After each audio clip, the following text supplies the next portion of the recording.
Bismillahirrahmanirrahim. Assalamualaikum warahmatullahi wabarakatuh. Selamat siang. Salam sejahtera buat kita semua. Very good afternoon, everyone. Ya, senang sekali. Skors Sekolah Restorasi Terumbu Karang atau the School of Coral Reef Restoration. Ini sudah setelah dibuka minggu lalu, kita akan secara mingguan, jadi weekly webinar akan dilaksanakan setiap hari Senin, dan kami mengucapkan kepada seluruh narasumber yang ada di Indonesia ataupun di luar negeri yang bersedia membagi pengalamannya di dalam merestorasi ekosistem terumbu karang. Jadi Scores ini pada dasarnya adalah wadah untuk berbagi, sharing and learning platform for coral reef restoration practitioner, termasuk juga bagaimana kita membagikan pengalaman tentang bagaimana sih sebenarnya meningkatkan pola atau teknik restorasi di ekosistem terumbu karang. Karena tentunya berbagai teknik sudah banyak diimplementasikan di ekosistem terumbu karang di Indonesia, dan ini perlu menjadi pembelajaran.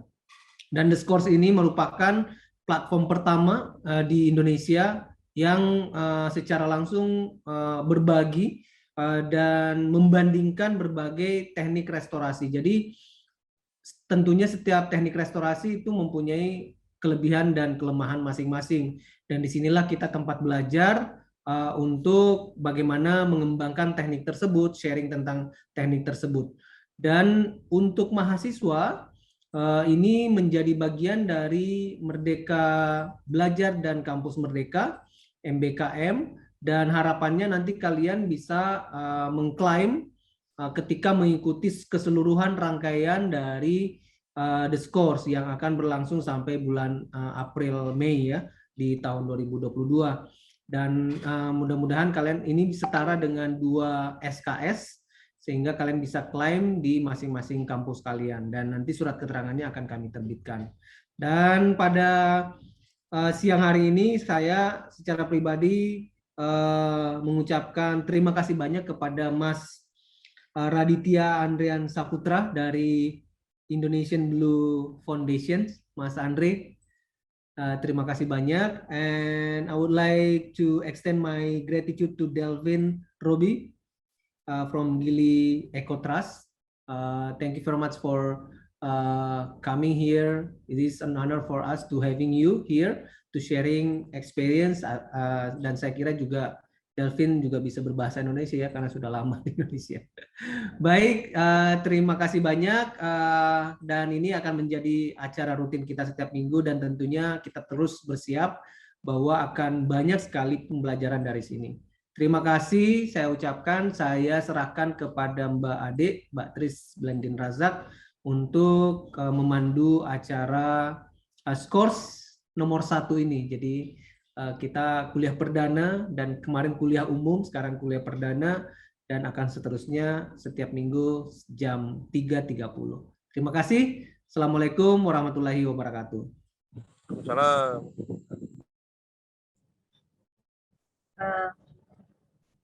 Can everyone can hear me clearly? Bisa dengar? Ya? Bisa dengar, Mbak. Aman. Oke. Ya. Assalamualaikum warahmatullahi wabarakatuh. Selamat hadirin. Terima kasih kepada Bapak Hawis Maduppa sudah membuka acara ini, juga untuk Bang Begin sudah memoderatori, menjadi MC acara ini. Saya ucapkan selamat datang untuk Delphine, juga Andre. Thank you for agreeing to sharing your experience with coral reef restoration. Both are from Lombok, ya. You guys do the restoration around Lombok Islands.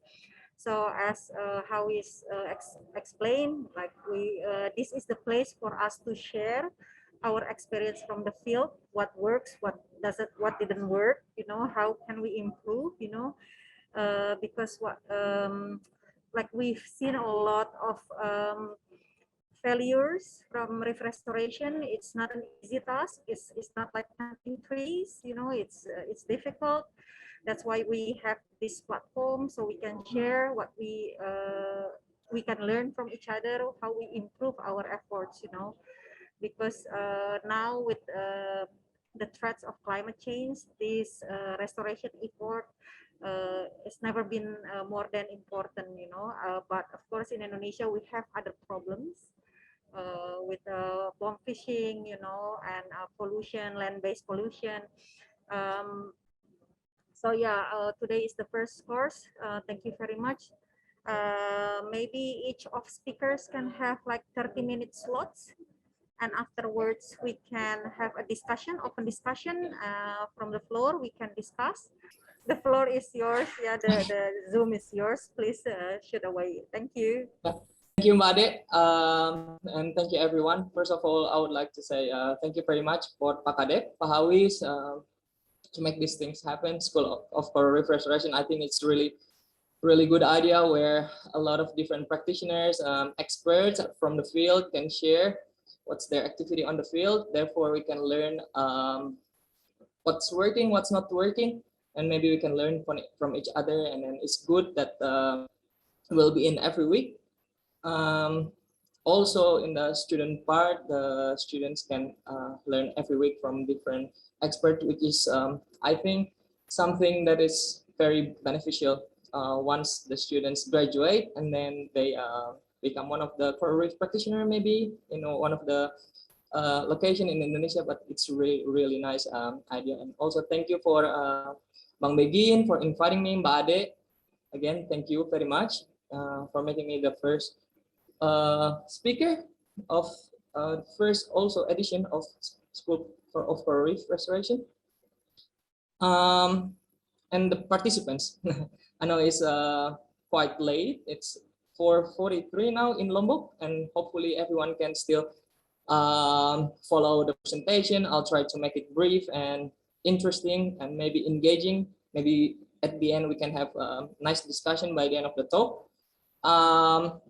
I will present, I think, in English because I've seen some of my students here as well.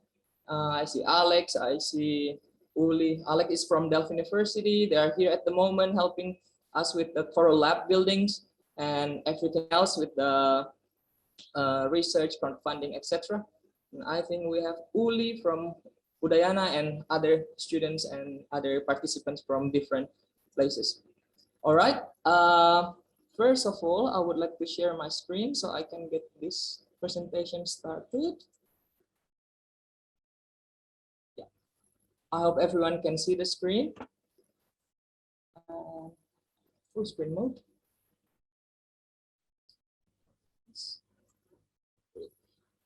Yeah. All right. To start this presentation, I would like to remind you guys that we are not an old and experienced organization. Indonesia Biru Foundation was founded last year. It's just a little bit of idea of mine with some of the local divers here. And we thought that why not we make an organization that can facilitate a lot of local divers who unfortunately lost most of their jobs due to the pandemic, and therefore we can have an organization that can do something good for the ocean, because this timing is kind of like tricky and it's not very good if we talk about the business, financial situation, etc. But this is like the first time when I really connect with the local divers here in around Lombok, the Gilis, and yeah, South Lombok, East Lombok. If there wasn't because of pandemic, and I wouldn't be able to meet these amazing people, these amazing divers. Therefore, we started Indonesia Biru Foundation, just a small idea, and then 1 year later, everything is becoming overwhelming because I don't know, we just keep on going and then doing some fun stuff, and we try to engage a lot of stakeholders, a lot of people. So yeah, here we are now giving lecture to Department of Marine Science and Technology at the IPB. underscore School of for Reef Restoration, episode 1. And the title today I would like to share is about community-based restoration and monitoring. And let's see what it's all about. And again, for those who haven't met me yet, my name is Andre. That's my full name, Raditya Andrean Saputra, but people call me Andre on the street. I'm here with the capacity of director and founder of Indonesia Biru Foundation, and then I'm also a core restoration expert for Map City I Phase 3, ICCTF Bappenas in TWP Gili. Therefore, I work also with Delphine and Gili. I finished my study in my bachelor in IPB, Institute Teknologi Bandung.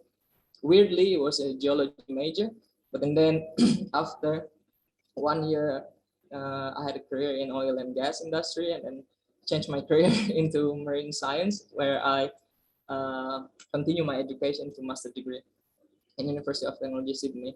And since then, I'm getting involved into marine conservation field. And here now we are going to talk specifically about coral reef restoration that I've been trying to do around Lombok area. This is a very classic questions when I give like talks or lecture. After all the science and all the funds, and the big question is why bother doing coral reef restoration or rehabilitation?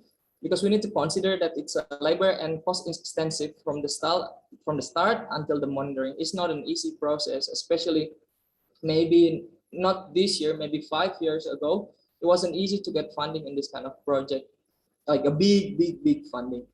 It was still difficult to transfer the knowledge to higher level of stakeholders or organization or just donors, because it's a work underwater, and we need to really communicate it. We need to put a lot of effort in communicating what do we need, what are we going to do, and everything in details. And it's not simple, because the things that we are building is underwater, or things that we are trying to fix is underwater. Therefore, we need to be able to capture the degradation, and then our plan, which is not 100% successful and very low rate of success, it's not easy. And it has a lot of effort because it's still in trial and error phase. It's very site specific. Yeah, there are a lot of methods being used in different location in the world, or even in Indonesia. And when you try to quote unquote copy it in your area, it's not guaranteed it will work, because it also depends on a lot of factors such as water quality, for example. And last one, the local stressor needs to be managed prior to the restoration effort. Otherwise, the restoration effort will be just waste of money and time. And that's one thing I learned the hard way, where I put some effort, and in that area, in that specific site, it's also people catching terinjang, catching the small fish on the surface. Therefore, there are some bad anchoring happening there. So yeah, it was a mess. Therefore, yeah, we need to consider to manage the local stressor first before we really start the planning, etc. Otherwise, it will be a waste of funds and time and energy, of course. A little bit of Indonesia Biru Foundation, and we aim to strengthening marine literacy of Indonesia citizens, because I think most of the problems here, especially in a coastal tropical ecosystem in Indonesia, is due to lack of marine literacy, and lack of marine literacy creates a ignorant community that don't care about what's going on under the water without even actually trying. So in short, Indonesia Biru Foundation is an independent organization doing coral reef research, restoration, and coastal community development. Please take a note here, and restoration is not our only thing. We have also other things going on within the organization. We try to tackle marine debris problem. We try to spread message using different methods, and we just love to work with people. That's why we try to do everything. But let's see in the next couple of years which field is becoming our main focus. But one of it will be coral reef restoration. And these are just like pictures of our activities in the field with the local community in Lombok. I use this quote in a lot of presentation. It said, the problem is at the surface, the ocean will look blue and beautiful regardless the degradation that is happening below the surface, unless it's a mass coral bleaching, which you can observe from the aerial view. And I took it from some person from a documentary movie, and it's really powerful for me, because if we cannot communicate what's going on under the water, and people will not care, because the ocean will still be beautiful regardless. Say you are not a scientist or you are not a diver, and then you cannot relate. You live in New York, you live in Jakarta, in the big cities, and you hear this coral bleaching, mass coral bleaching in 2016, and they'll be like, why should we care? That's why a lot of organizations nowadays, they are very strong in their communication campaign, using a very nice underwater camera, very nice underwater videos, and then try to show it to general public, which is a really, really nice thing to do at the moment. All right, so going into a little bit more details, in this afternoon, we are going to talk about the community-based restoration and monitoring. And then here, the keywords is local community empowerment. If you are going to talk about something that's community-based, you cannot go far from a local community empowerment, because after all, it's the local community who will be impacted or benefited from the coral reef restoration and the coral reef quality in their backyard itself. These are and this is a photo of the activity we did in Sekotong in South Lombok. We did coral health index training with the local divers community there. It wasn't easy, because the beginning what they can do is just to dive, but and then once they get to know a little bit about what's the difference between hard coral, soft coral, and other type of substrate, they get more interested into the topics, and that triggered kind of like the turning point for them, and then they learn by themselves. Although we are as an organization, as we need to guide them always, because as we know, the coastal community in Indonesia, even here in Lombok, are not open to access of knowledge. Now we are in the age of social media, so it's easier. We just, quote unquote, we just give them some materials, and therefore they can learn by themselves. And then once a month or once every 3 months, you visit them again, and then try to get the feedback from them and try to give a short lecture again. But this is a really nice thing to do, to really share the knowledge with the local community. Therefore, they can have the, maybe not the same, but increase their awareness and sense of belonging to their own reef. Here I have a video actually to be played, if that's okay. It's around 3.5 minutes, I think. I'm gonna show you guys a video that we made in Gili about the survey that we did prior to the restoration effort that we are going to have next year. So hang on a second. Yeah. Hopefully it's there, and will be around 3 minutes 59 seconds. So enjoy.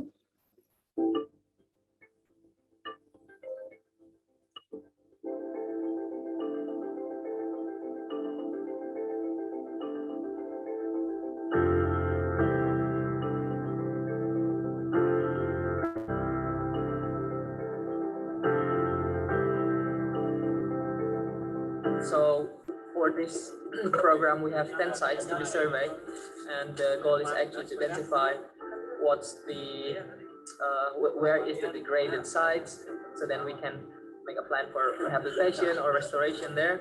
And if we found a nice area like a very healthy reef, then we're going to protect them. For example, here This is going to be the no-tech zone, one of the no-tech zone area, and we're gonna survey if this is worth protecting.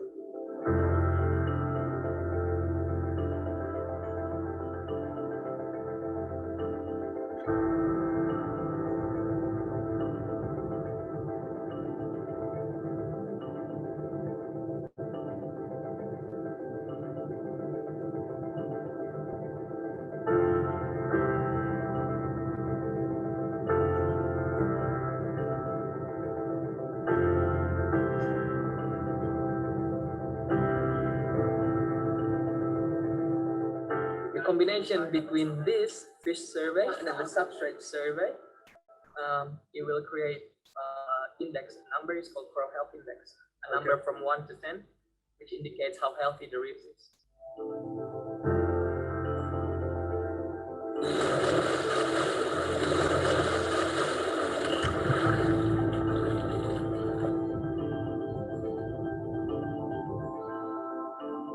We get new knowledge how we do to control the survey of the reef. Yeah, survey the reef with good method. It's called coral index. Is it new methods we know how to survey, and then and then it's of course on the theory it's very hard for me to understand, but when we do, not so hard as I think. Yeah, you found it's been pretty easy. Yes. Nice. Like before, we can always see like coral. Okay, we see coral, we see that coral, and we only visualize. But now with learning the techniques of the survey, we can actually know like how many percentage of the total percentage of topography, coral, soft coral, hard coral, fish also.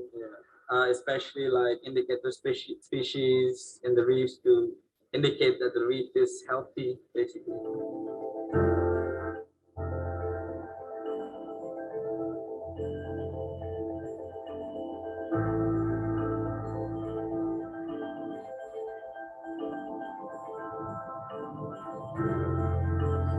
Hopefully, this project will be continued, not just stop by this project.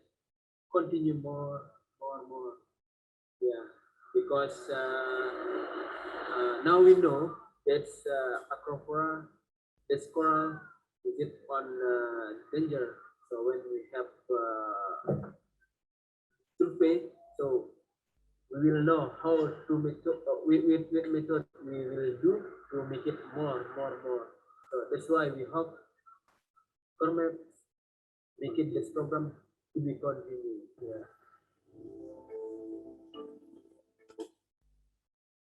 Oke. Sekian video singkatnya.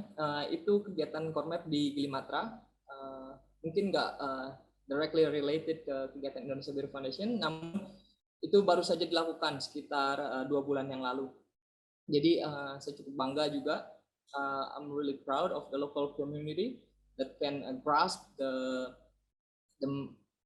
lot of presentation materials and they can implement it underwater.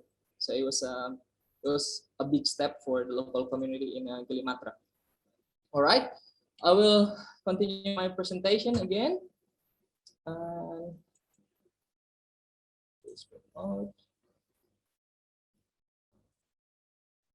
Yeah, so from those surveys prior to the restoration efforts, we generate coral health index, it's called.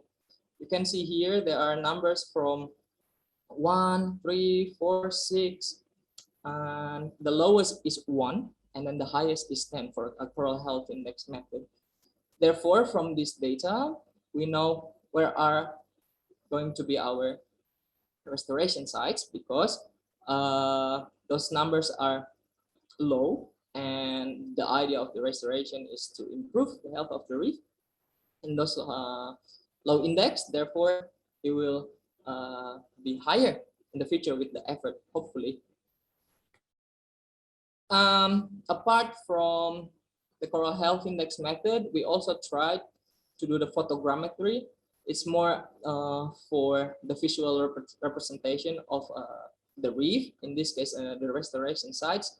So we tried in several sites, and we probably going to use this method as well, because it's easier to communicate visual data or a visual presentation of whatever underwater compared to showing people just a simple graphic or numbers. I think it's nicer also to communicate with the local government and the marine park managers using this technique.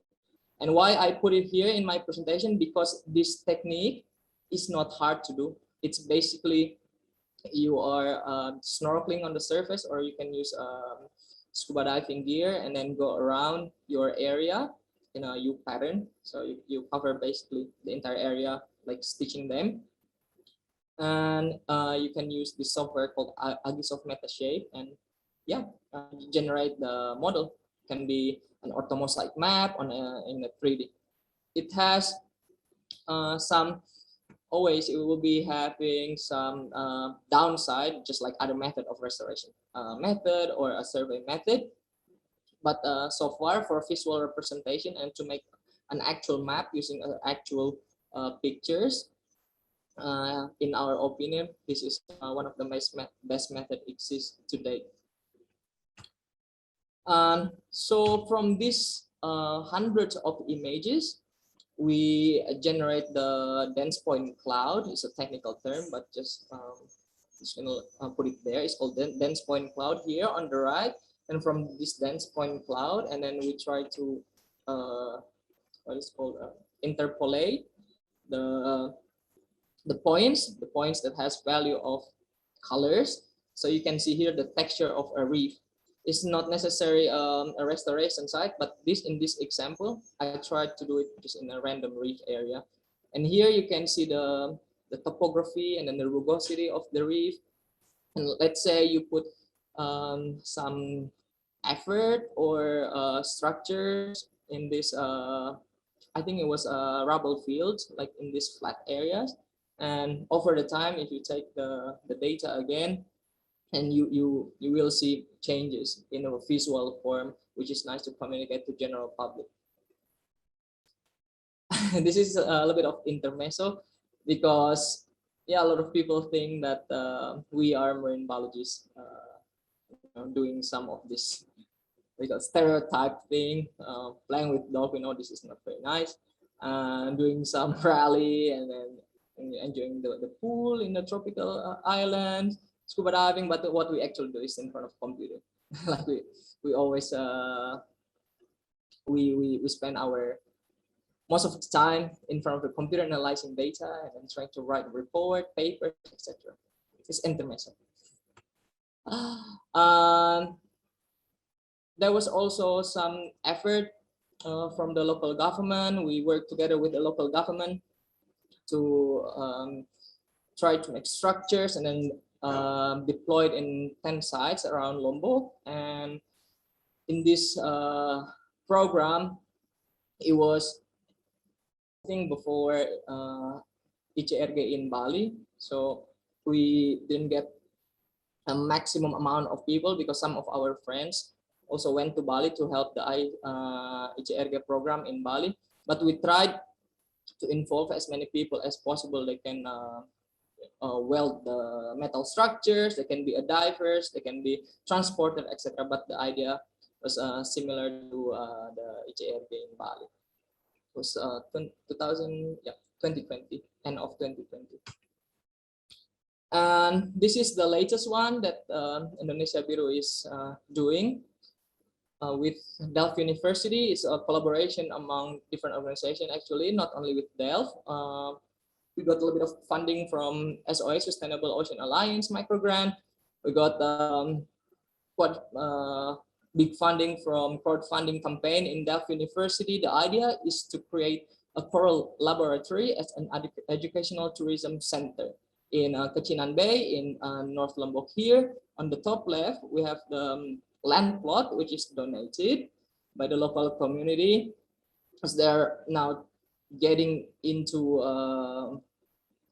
this phase of caring the environment. And whenever I presented the idea, they were on board straight away, and then they donated this piece of land just next to the boat to be the area for this 54-meter square a coral lab. And here to the right side is the progress until today. The foundation and then the layers, the first layer of cement already there, so it's on progress. Hopefully in 3 weeks it will be operational. And then here on the bottom left, it's just the design that the students rendered. So we'll have a little bit balcony here, so people can chat after their dives, after a lecture, for example, or workshop. And then here we'll have a set of reef tanks, just like here to the right. What's the idea behind it? It's actually, well, in the past almost a year and a half working in the field, one of the main feedbacks from the local community is they don't have the diving certification. Some of them are very great already. They are natural underwater. They are like free divers, spear fishermen or whatnot. But to join a program, like an official program, they need to be certified. And the number of them are just overwhelming, and they all have the same passion to learn more about corals, about the ecology, etc. Therefore, I, with a bunch of my friends, were like, oh, why don't we take the reef on land so everyone can see the reef, and then from there they can learn more, while we can farm some coral fragments, and so then we can outplant them on our restoration site, so we don't need to take it from the wild anymore. So yeah, that's the idea behind it. I think Coral Vita from the Bahamas is already doing a lot of land-based coral farming as well. But the idea here, not only for the coral farm, we also aim to be the educational center where people can do certain type of experiment. For example, you want to drop the non-reef safe sunscreen against a reef safe sunscreen in a box, and then you can see the changes over time, or any other experiments regarding the corals. So yeah, that's the idea behind it. This is the pictures of the interns from Delphine University. They are still here until end of January, which is nice having them here. They're super into it. So without them, it won't be possible. And this is the guy, the builder. We just signed a contract of the building. It's going great. Hopefully you'll be ready by next year, January. And apart from that, we also try to do a lot of partnership because we tried several methods of reef restoration technique. And again, the discussions of the lesson learned or the number of people engaged in the discussion are still low. So we tried to engage more people outside the marine scientists or marine biologists or diving communities to just random people. So on the top left here, we work together with a Fruit Punch AI, also from Delphine University. They offer the help to build an artificial intelligence that will help us in analyzing underwater phototransect data using a machine learning. So it was really nice as well. And they did a hackathon. So a bunch of programmers did this hackathon, and we will have the winner soon as well, whoever has the best AI. And then here is a little bit outside the topic. We did mangrove restoration together with Society Petroleum Engineers. It's because yeah, it's my friend from my bachelor in Bandung. He's working for our company, and then he said, well, yeah, let's collaborate in planting back mangrove, and also coral reef a couple of weeks after the mangrove, which is nice. So discussions are going in all directions. So people are starting to talk about coral. And on the bottom left here, we have now started the communication with Restore. RESTOR is a super platform. They have this interface of GIS, and they just recently launched as well. You can input your restoration area, and then it will be showcased here with different information, such as if you have a monitoring data, you can put in there, or if you have diversity data, you can put in there. And if you need funding, you can also put in there. So it's such a great platform if you want to showcase your effort. It's not only underwater actually, but their main focus for now is online. And now we are just starting to showcase the restoration effort underwater with Restore. And here on the bottom right, it's the lady smiling on the beach. Here you can see purple thing, like purple tube is actually sunscreen. We got endorsed by this skincare company, and I did a presentation once with them, and they were really interested in the discussion, and they released this Reef Safe sunscreen. And yeah, it's just different people engaging in the discussion of coral reef restoration. That's what we are trying to do.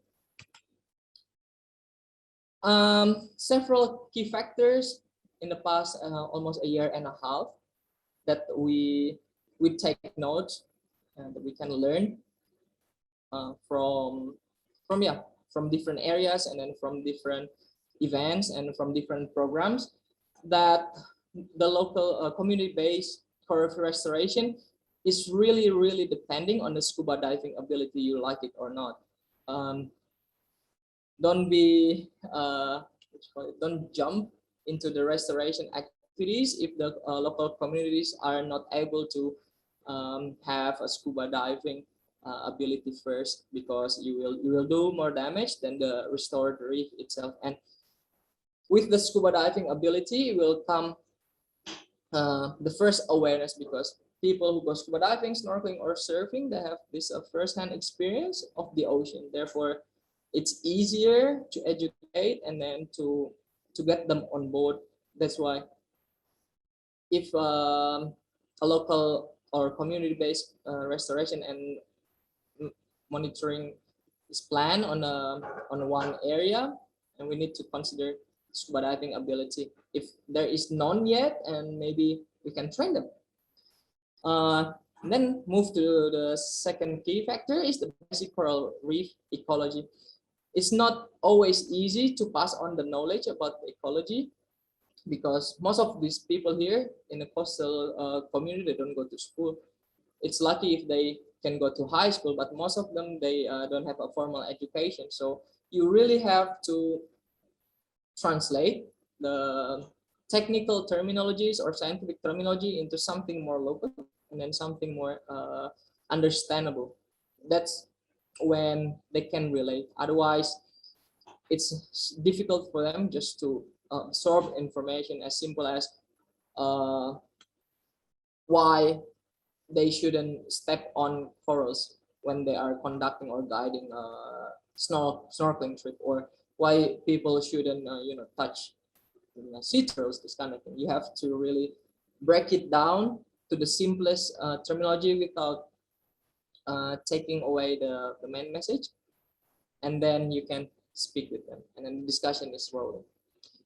Awareness through education, and I think the key factor here is consistency. So you have to be persistent in giving education, and day after day, weeks after weeks, and it will create awareness eventually. And last but not least is the personal approach or emotional bond with the locals. I've experienced this with myself. When I want to get close or to have a successful project with local communities or coastal communities, we have to be there almost every day. And first, not to talk about coral reef restoration whatsoever. First, we get to know them as in person, as a human being. And that's where social and economy survey play important part. Otherwise, if we jump to the ecology part, then I think we miss out on a lot of things.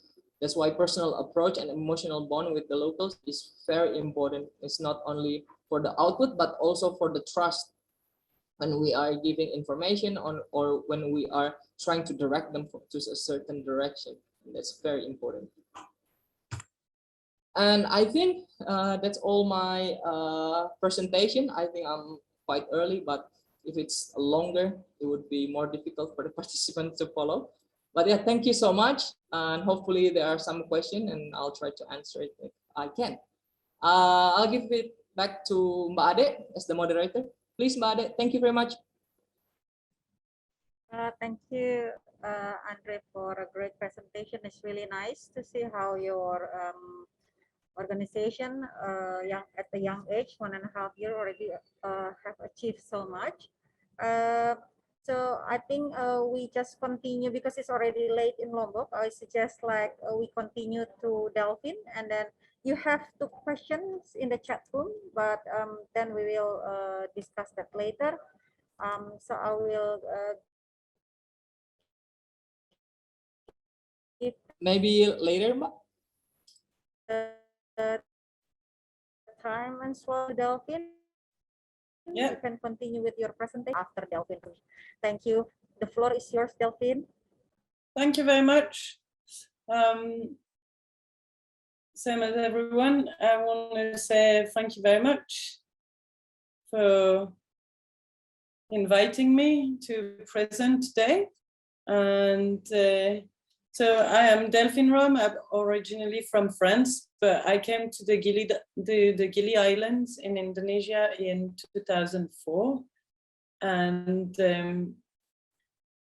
I came first as a diver and diving instructor, but after a few months of working and kind of repeating the same thing to teach people how to dive, I thought that we could do something else for the reef. So I joined the Gili EcoTrust. The Gili EcoTrust was set up in 2001. So now it's been 20 years that it's working in Gili Matra to restore the reef. It was set up to help Satgas, which was defending the waters and the coral reefs around the Gili Islands and Lombok against dynamite fishing and any destructive fishing methods.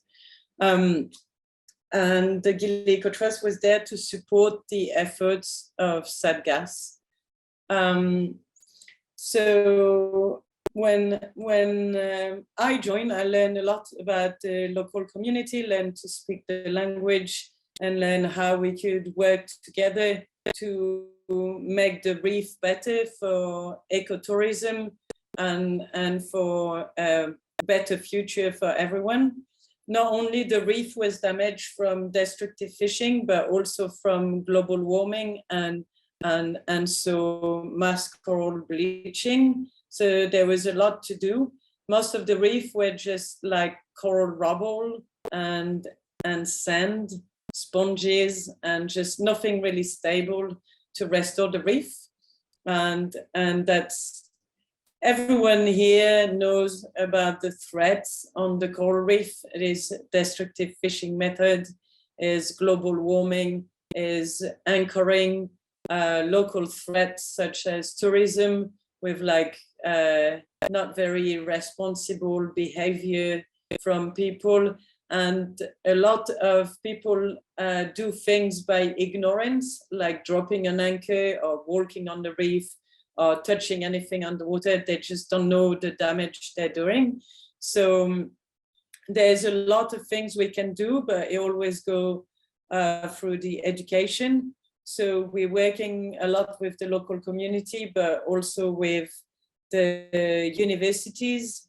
So I've been teaching a lot in Mataram University and having lots of groups from Mataram University, the UNRAM, to come and learn how to dive with us, and then join the Biru workshop. I'm gonna see, as everyone can see the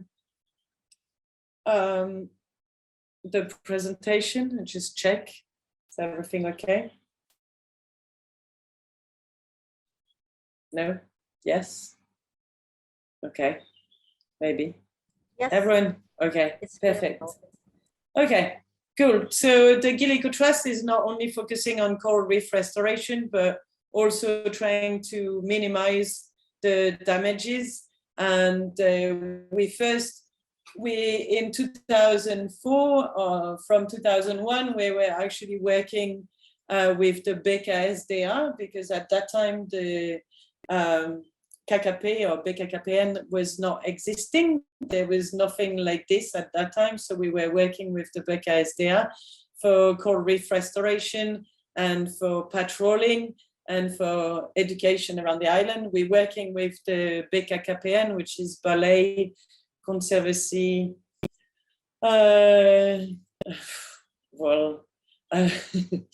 Anyway, the BKKPN here, like trying to manage the area of Gili since 2012, and trying to get a lot of things done. I would say there's a lot of things that are done on the field, but that we are doing, and what we see from the government is a lot of meetings, a lot of rules, a lot of things are done, but not really anything on the field. So it's always trying to get them involved, working with us on the field and on the water, to then be able to report that most of the actions are needed on land with the local community as education, but also underwater to keep the reefs healthy. So this, I think everyone know about what's happening with the coral reef and mass coral bleaching.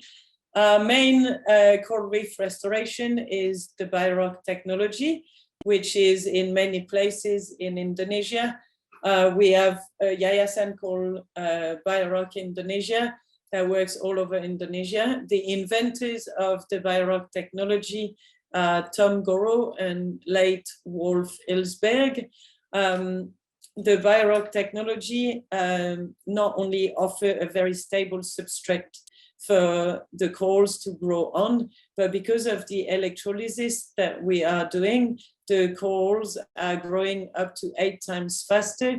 And after the 2016 mass coral bleaching, we can also say that the coral reef attached and on the BIROC and 10 meters around also survive high temperature, as long as there is the electrolysis and the electricity on. So to build a BIROC reef, we're gonna weld steel structures that can be any kind of shape as long as it's stable. The ones working the best are like domes, tunnel, pyramids, anything that offers a nice, stable and flat substrate for the coral to grow on.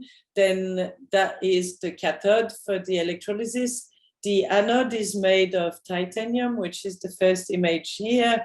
The anode is made of titanium. And why do we use titanium? Is because it will disintegrate within 10 to 12 years, when any other metals such as carbon or aluminium will disintegrate in few months. So to allow the electrolysis to work for a long time, it's good to use titanium. The steel structure is as the anode, and the steel structure, the cathode, are connected to power, and then the electrolysis happens with a very low direct current voltage that goes all the way to the anode, and then the electrolysis happens through the seawater.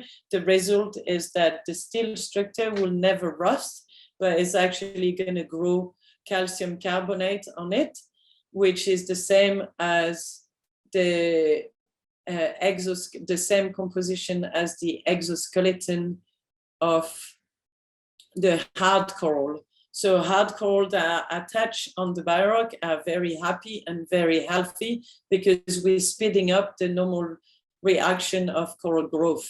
So they can focus on feeding and being healthy rather than spending their energy into growing, because the electrolysis is producing the calcium carbonate for them.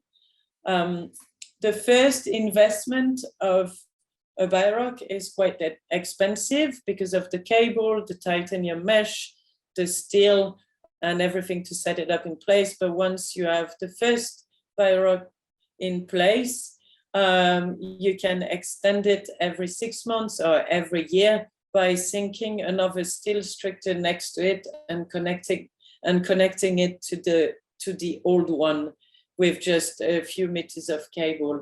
The electrolysis will move on to the bare steel, but the old one will still stay in the electric field and still provide all the benefits from the electrolysis, which is higher survival rate and very high growth rate. Here on this picture, you can see the electrolysis happening. It's releasing hydrogen bubbles. And on the bottom right one, you can see pictures of a Birock reef that was sunk after 24 hours. So there's almost no more rust on the steel and a very thin film of calcium carbonate already starting to grow on it. Here, there's a few videos of some of the Birock reef that have been there since 2008. So you can barely see the steel structure on it because it's covered of coral. One of the coral species usually wins over the others and cover everything. Soft coral, we never attach soft coral on it. They come on their own. And you can see there's lots of fish that made them as a habitat. Another place with another species of acropora on it, and a lot of fish around. There's a lot of fish also hiding underneath the structure. And anyway, so you can see there's a few cables in between, and some of the steel structures still visible but covered of limestone. And the last one is a picture. Another, because the reef is so lush and it's a real ecosystem, that it's an ecosystem, a very complex ecosystem. You can't just restore with one method. We always trying to combine different methods of coral reef restoration. So the other one we're doing is the method called coral propagation from Anwar Abdullah, who is Malaysian, and it's very low cost reef restoration, where you can just build up a nursery from broken coral, and then you basically glue pieces of loose coral onto dead pieces of coral and then put them on the nursery. Once the coral is big, like let's say the size of 2 hands, then you're going to start cutting it as well to spread it onto the natural reef around, or create another nursery. So there's this can be taught to anyone, and just snorkeling. You don't need to be a scuba diver, and there's a lot of hands-on training, not only welding and then working as a scuba diver, but a lot of things can be done on land, which then get lots of people able to join and to feel that they can help and they can do something for the reef. And the corals that are on the nursery can not only build another nursery, but can be spread onto natural reef using methods of coral gardening, or onto Birock reefs, or onto the spiders, like what Andre is doing. They can be used everywhere. As soon as you see that one species is doing well for the environment, then you can spread it everywhere. We've got lots of nurseries around the Gilis. So they're usually around 5 meters long, 2 meters wide. This is a nursery after a year and a half. And the different species of coral have grown quite a lot. You can see it's like a new ecosystem, where before it was just coral rubble and nothing was stable. It's a very low maintenance and very low cost. You can see different size of corals there, and many fish around. We're monitoring all our reef with reef check methods, not only the substrate, but also the fish species, the fish indicator, and also the invertebrate and the coral damage. One of the things is, like, you can set up lots of different coral reef restoration methods, and sometimes with a lot of money, sometimes with very low cost. But the important thing is not just the setup, and that's something that people need to understand. Now, the government mostly, because they usually spend a lot of money in setting up a project, but there's no budget for the maintenance and helping the reef on a day-to-day basis or as week basis and monitoring the reef, because there's lots of things that not only the coral reef restoration project need, but also the natural reef. We call it the reef gardening, which is helping the coral on every dive. Every dive you do, not only on the Birock or on any coral reef restoration project, you can do, everywhere is helping the reef. So removing sponges, bad sponges, removing algae, and any corals that you see are detached from the substrate, you can flip them over. Any corals that are upside down, you can also flip them back. You can help the reef on every dive. You can take off coral predators such as Drupella snails. You can take off crown of thorns, anything. When the coral's been upside down for a long time, you're not going to turn it over. But when the coral's been just up, flipped over because of currents or waves or anything like this, it's important to help it not being with so much stress, and flipping it over and trying to stabilize it so it can grow back the right way. And you can use anything around. You can see on the reef, there's lots of corals that are upside down, that are covered of sponges, and it's really important to help them with your hands. There's so much pollution because of human activities, and the corals need our help. They don't need just the pollution that the human activities gives, but they need our help on an everyday basis to be able to survive and keep on growing, because a coral upside down has very low chance of growing. So monitoring the reef and helping the reef every day is very important. So anything, this is why I dive with a brush and tweezers all the time, is to remove the Drupella snails that are eating the coral polyps. And this is the Drupella snails that I can show you. So the important thing is to train people to be able to dive and to understand how to recognize live coral from dead coral, and which reef you can actually help, and which pieces of coral you can actually help by picking it up and turning it over, or finding a place where it can cement and grow again rather than being stressed. There's lots of limitation and barriers from any coral reef restoration, again, because of human activities. The Birock is because of electricity supply, so it includes a big cost with the cables, also lots of damage from anchoring on very busy islands like the Free Gilis, and also anything like there's a lot of rules about the different zones of Gili Matra, but there's no law enforcement and low control and very low control. So it's hard to see like when we're trying to help the reef on an everyday basis, but then an anchor or fisherman with destructive fishing method destroying everything rather than being there to help the reef, and so having an income for the rest of the life by bringing tourists there. Overcoming the limitation is trying to use renewable energy for the Birocks. That's why we use solar panel, and now we having a grant to be able to set up some Birock reef in a damaged area of Gili Trangan with marine turbine that will produce the electricity from marine current.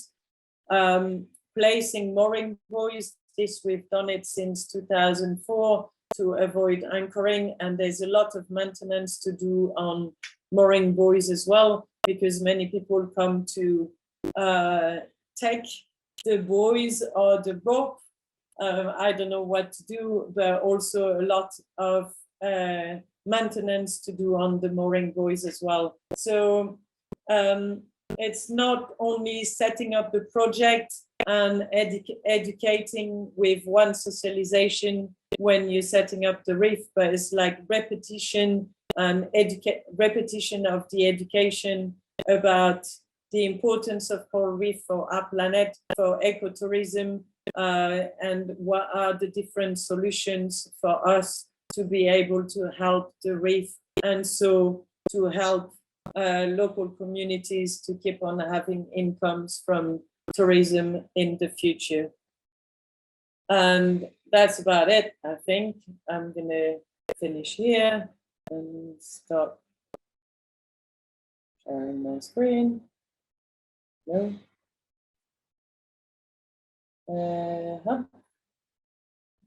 No. Stop sharing. I don't know if I went over the time, maybe not. I think that's okay. Sorry. So yeah.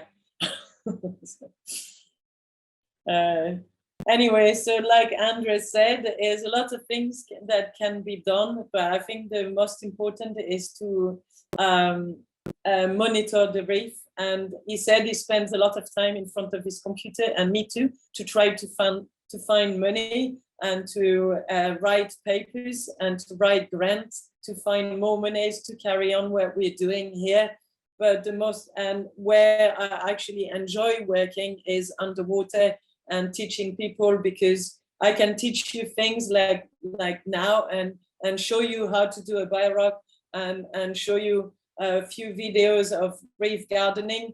But the best you can do is come here and learn with us how to help the reef on an everyday basis, and learn how you can help the reef even by being at home and selecting your rubbish and reducing your energy consumption, or anything, like from buying nasi bungkus but not taking the plastic from it, but bringing your own box. There's lots of things you can do to help the planet that is good to show you on an everyday basis through repetition and showing the good example of what we're trying to do here.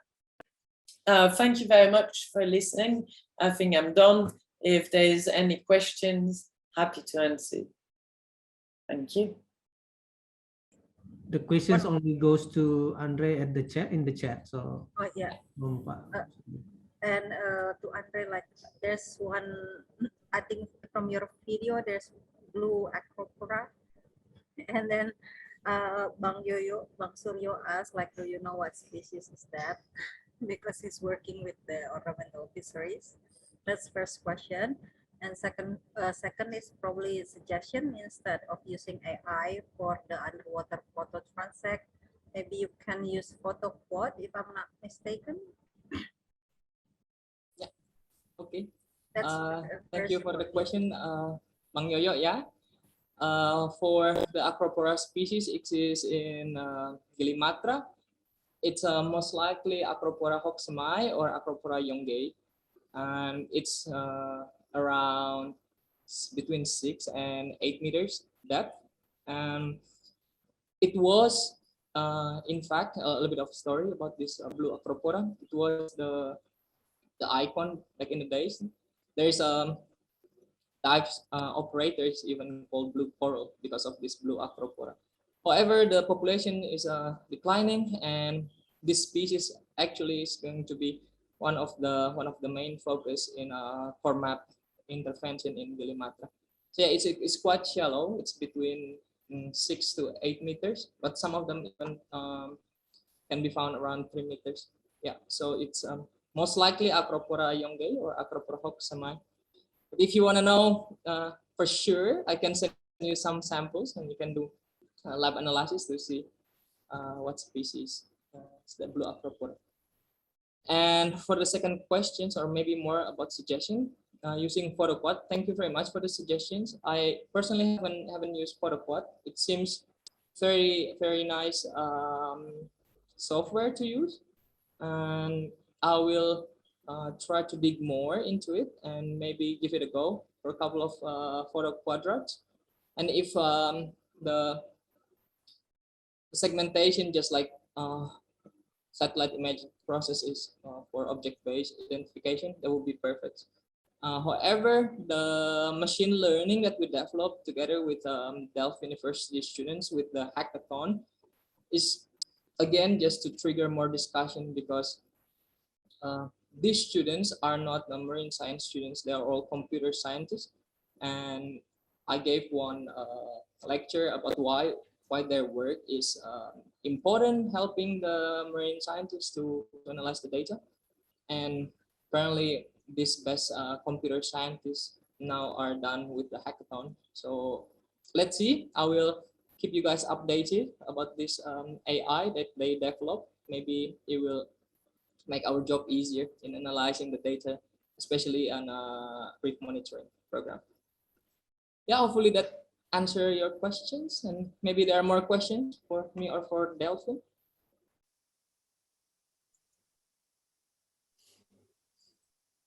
Anyone would like to ask question? Yeah, anyone else would like to ask questions to Andre or Delphine? I probably will ask like one. Okay, thank you for the answer. Andre, you mentioned about ada Riza, Bang Riza mau bertanya. Oh ya, Bang Riza, please. Halo, apa kabar? Good, thank you. Hold on. Yeah, first of all, I would like to say hi to Delphine. I'm not sure if you still remember me. Yes, I do. It's been, Long I believe time. it's in 2012, right? Yeah. Our workshop in Bali at the time, and I have no doubt at all. I'm still following you and your work, and I believe that you have very wonderful work over there, and probably you can spread the success to other area. Good job, and thank you for the work. Thank you very much. Probably for Andre atau mungkin saya dalam bahasa Indonesia saja ya, sedikit usulan saja mungkin terkait dengan ini kan marine biology terkait dengan restorasi ya. Rata-rata permasalahan umum dari daerah yang direstorasi itu substratnya ya. Substratnya itu kebanyakan rubble atau bahkan seringkali menjadi pasir gitu ya. Dan pendekatan mungkin sejauh ini yang kelihatan mempunyai impact untuk mempercepat restorasi atau rehabilitasi, mungkin kalau restorasi mungkin agak sulit gitu ya, adalah menggunakan misalnya membuat struktur baru di atas rubble gitu ya.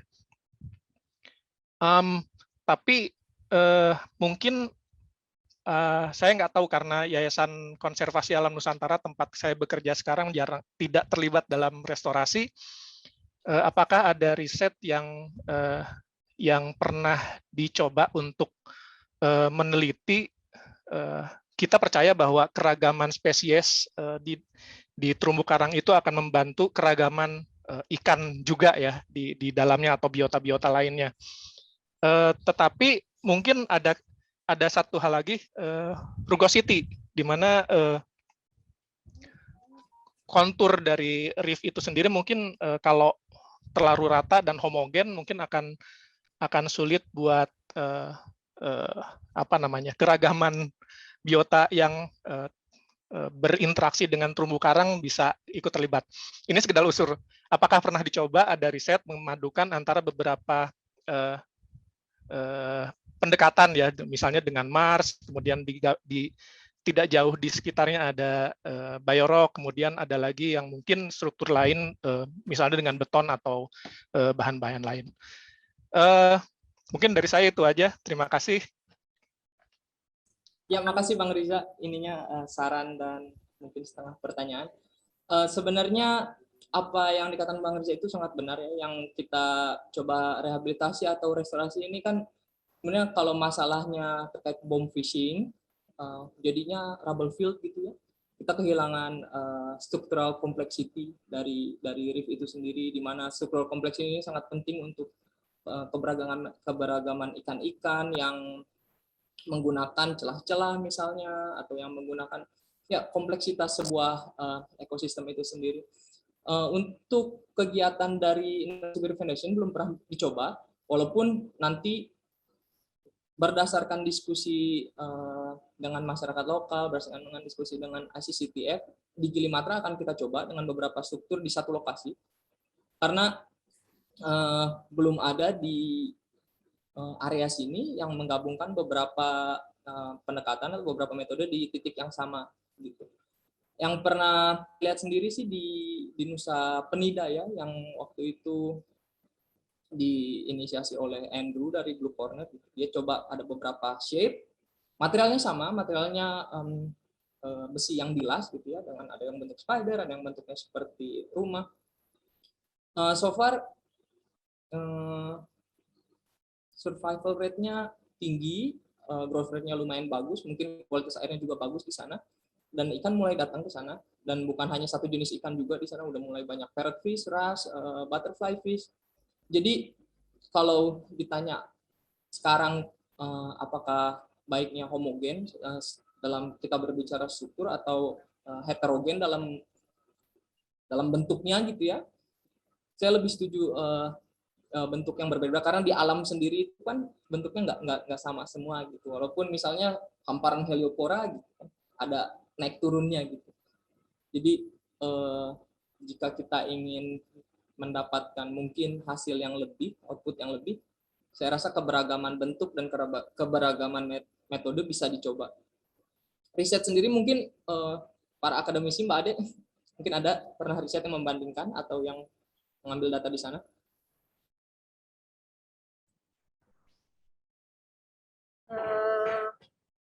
Harus mikir, kayaknya ada dari siapa namanya yang di Newcastle tuh, Alistair Edwards ya, tapi udah lama banget, mungkin di Maldives. He tried a couple of things, but I think in recent years the issue is much more into rubble stabilization. Jadi like creating 3D, creating structural complexity, I think it's proven to be more difficult at the moment than rubble stabilization, I think. But maybe because of the research is mainly driven by the scientists impacted by cyclones in the Great Barrier Reef. But of course, in Indonesia, I think all of us know with the problem with the rubbles, it built up very quickly, and it's just crazy, you know, like how they can bury the structures and everything. Jadi kayaknya kalau research untuk complexity from different methods, I've never seen it because it needs a long-term survey. You know, like even the survey that we've done in Komodo for 16 years, it's difficult to define, especially because also we only use rock piles. You know, even some of the rock piles, they're 1.5 meters high, it's already gone buried by the rubble. I think that's what I know.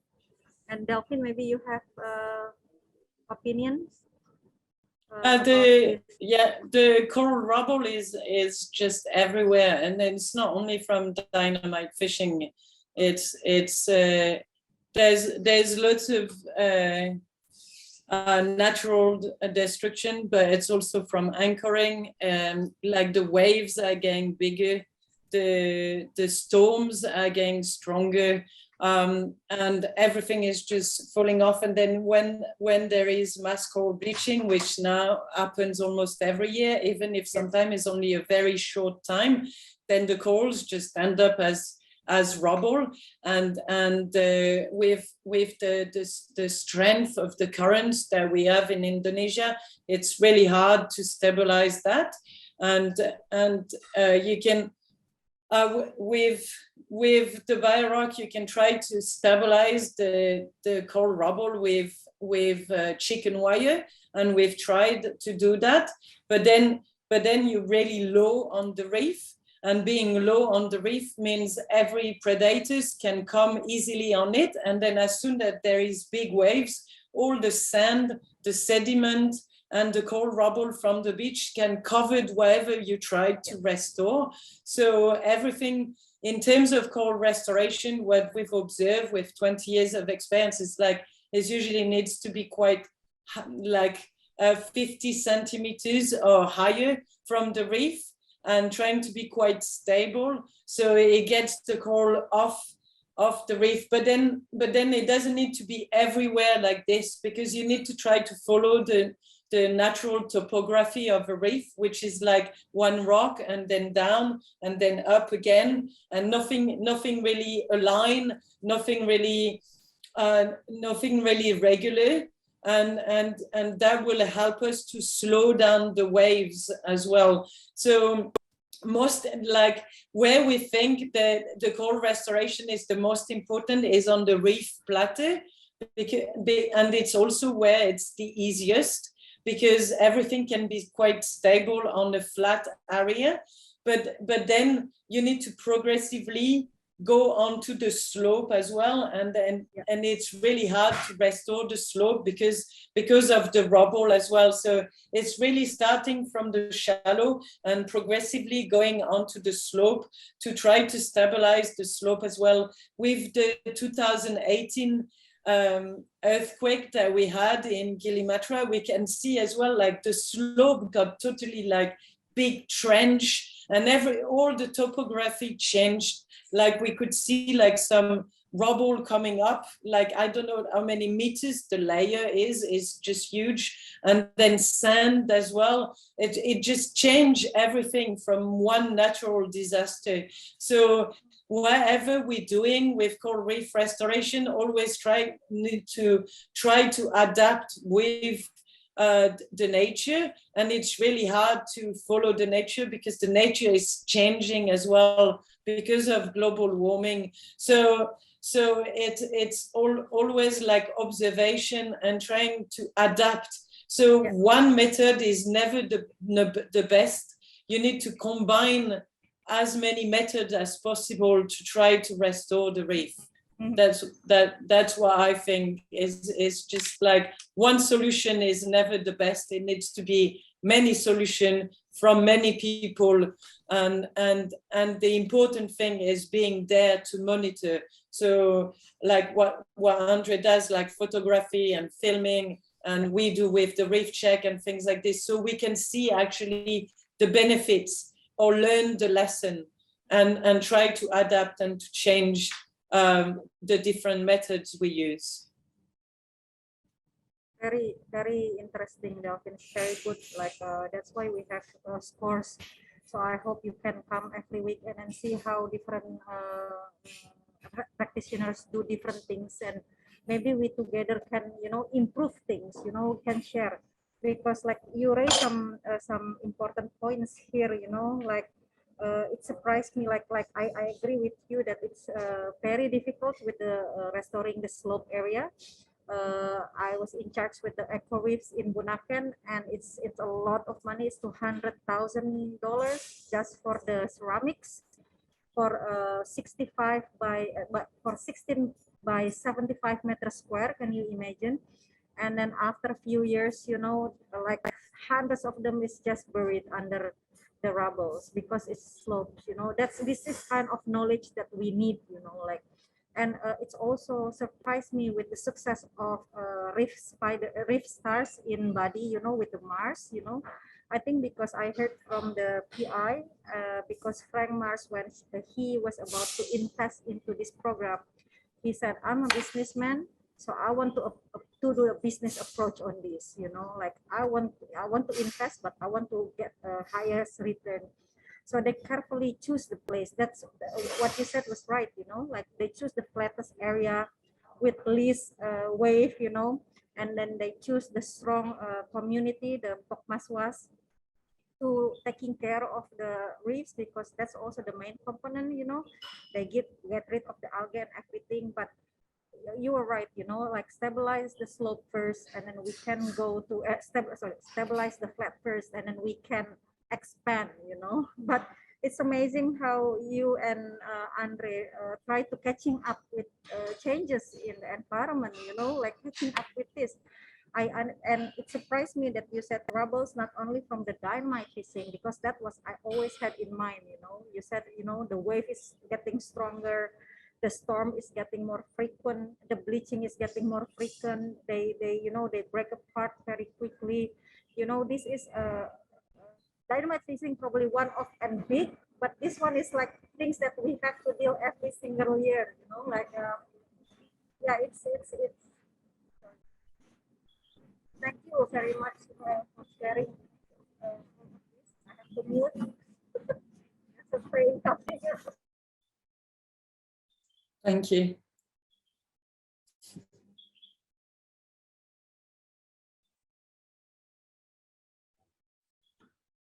Mbak Ade, it's muted. Yeah, I know, because there's a trolley coming in front of me. You know, like this is super useful. This is actually what we hope, you know, we can share, and then we can tell our successes, our failures, you know. And we are almost approaching the end of the session. Maybe Bang Hawis, as the head of department, can give a closing remark. I thank you very much. Thank you very much, Mbak Ade, and thank you very much, Andre and Delphine.